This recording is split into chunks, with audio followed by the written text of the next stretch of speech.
Vladimir Putin has officially launched a full-scale attack on Ukraine. The invasion involves attacks by land, sea, and air, and he has already killed dozens of Ukrainian soldiers and civilians. The official death toll, of course, is constantly changing, but as it stands right now, it is in the dozens, if not hundreds. Now, Putin announced the invasion in a speech and then went on to issue a threat to any country that would dare intervene. So let's take a quick look at that video. Мною принято решение о проведении специальной военной операции. Ее цель – защита людей, которые на протяжении 8 лет подвергаются издевательствам, геноциду со стороны киевского режима. Кто бы ни пытался помешать нам, а тем более создать угрозы для нашей страны, для нашего народа, должны знать, что ответ России будет незамедлительным и приведет вас к таким последствиям, с которыми вы в своей истории еще никогда не сталкивались. So as you can see at the end there, he threatens to retaliate against any country that dare intervene in this invasion. He, of course, doesn't refer to it as an invasion, even though it is a full-scale invasion. And in the beginning there, of course, he's gaslighting everyone by indicating that he's doing this to protect people. He's not protecting anyone. As I mentioned earlier, there's already, there are already lives lost as a result of this. This is not something that's contained in the breakaway portions of Ukraine. This isn't just about the annexed portions. He has launched a full-scale attack in several different cities across Ukraine. And obviously, I want to take a quick moment to note, I personally underestimated what Putin was willing to do. And I didn't rely on what Putin was saying. I relied on the intelligence community within Ukraine that was really downplaying the threat. And also, you can't really blame me for being skeptical of our Pentagon and State Department. But I miscalculated here, and what Putin is doing is obviously something that we're 100% against, and this is a terrible update and terrible news, which I have more details of in just a second. Yeah, so real quick on those fronts. So every aggressive dictator, totalitarian leader, etc., says, I have to protect the homeland. They never say, oh, I'm starting the war. They never say, oh, we're the guilty ones. Oh, I'd like more territory because of my shortcomings. I want to make up for it because I'm insecure. They never say the truth. Of course he's not gonna say that. Okay, he's not gonna get out there and say that, no. Can you imagine the humility? Yeah. I am feeling insecure, so I'm gonna invade Ukraine. Yes, I have shortcomings, I have physical shortcomings, and I try to make up for it by invading more countries, taking more land, and getting a lot of other people killed. So they're not gonna tell you the truth. They always say, I'm protecting the homeland. I had to protect these people that were in that territory. They were asking for my help. It's exactly what the Germans did when they took Sudetenland, etc. Okay, exactly what they did. So now, second of all, Putin is threatening everyone else, and we're going to talk a lot more about that because he has some real threats. First of all, obviously he's got nukes. That's a hell of a threat, and he's beginning to wink in that direction, which is super scary times. And then he's got 40% of the energy going into the European Union. So that is a massive threat, and we have not really responded that well to it, in my opinion. We're not strongly enough. Now, in terms of who's at fault, let's just cover that one last time here at least. We told you, and for my part, I thought that America was needlessly antagonizing by constantly saying that we could put Ukraine into NATO and pushing up against Russia's border. I thought that was a mistake in the beginning, and I thought that Putin was trying to basically push back against that, right? Well, he was. That is a mistake. We were too aggressive, but he went further. Yeah. And the actual invasion means that even if we had said, oh, we're not gonna put NATO in Ukraine, he would have invaded anyway. Yeah, exactly. That was another miscalculation. I felt that there was some credibility to his security concerns, but I'm now understanding more and more that there likely wasn't any level of diplomacy that would have prevented this from happening. Yeah. And the other thing is, even when it comes to authoritarians and horrible people like Putin, You always, well, at least I always assume that at the end of the day, they're motivated by incentives and disincentives. And there are so many disincentives involved in invading Ukraine. And I know that you have a theory on this, Cenk, which we'll get to in just a second. But let me give a few more details, if you don't mind, in regard to this invasion, because it might inform, what you think about what's going on or why Putin has decided to do this. For instance, he has decided to take over Chernobyl, as is reported.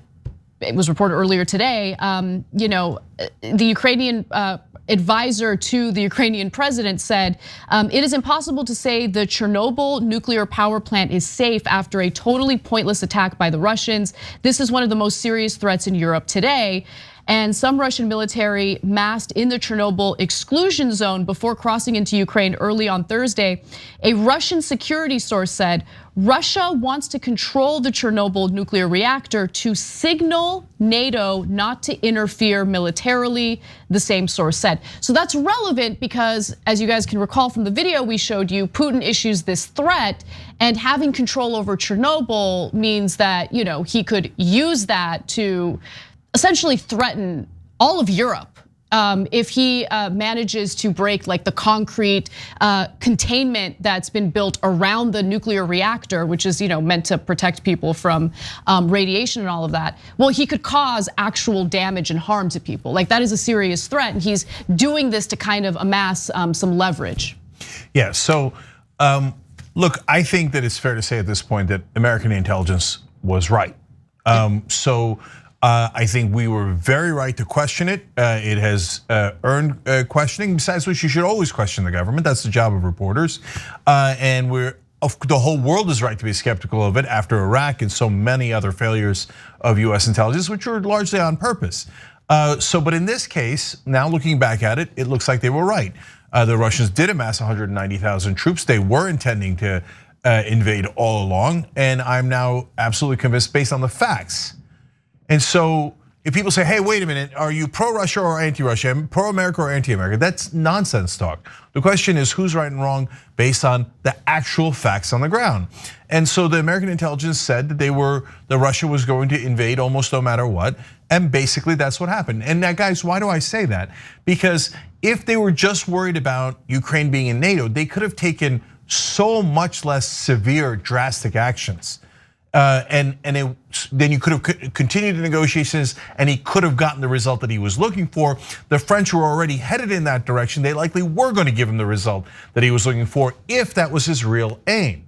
But he did not go down that path. He purposely chose a path that was far more belligerent, and it made it obvious in hindsight that all of his talk about, I'm just worried about my own security, golly gee, was always a front and a lie. He had intended to invade all along, because you do not take this kind of massive drastic action unless you've game planned it all the way out. Right. Now, some people are clowns and they act with it before doing an end game, but Putin is not among those people. Putin's very smart.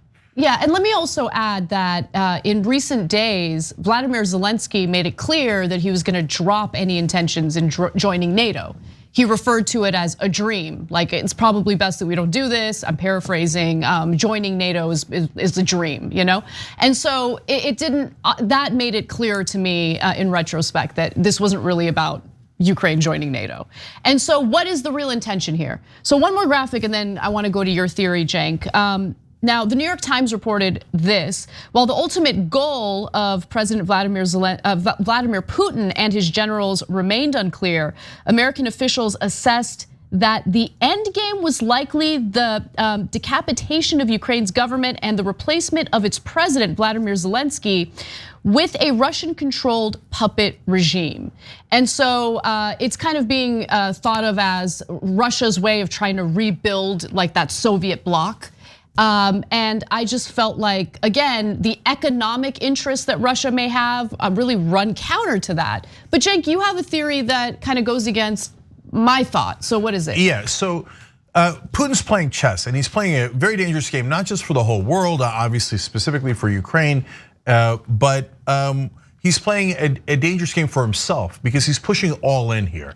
So how does it play out, and why is he doing this? So he has a couple of great hole cards, if you will, in the poker analogy. He's got the nukes, so you can't attack back against Russia too aggressively because you're taking a certain percentage chance with total human annihilation. That's a hell of a card to have in your deck. Okay, now secondly, he has 40% of the energy that goes into the European Union. So if you cut off the gas and the pipeline that goes in there to show the Russians that you mean business with real tough sanctions, well, Europe's gonna be in a world of trouble. In fact, prices from today, based on what they were a year ago, in Europe for that energy has gone up tenfold. So already Europe is suffering significantly because of this conflict. So Putin's gamble was, the other side is weak. They don't have unified leadership and they're obsessed with money. They're not gonna wanna cut off their own money because a lot of people in the West make money from Russia. Whether it's bankers who, and some of our top finance people here in America that launder Putin's billions, I mean billions on top of billions. You think they don't care about that? They care a lot about that. The oil companies that are now making money hand over fist, and of course economic impact like inflation. So he thinks the West is too sensitive.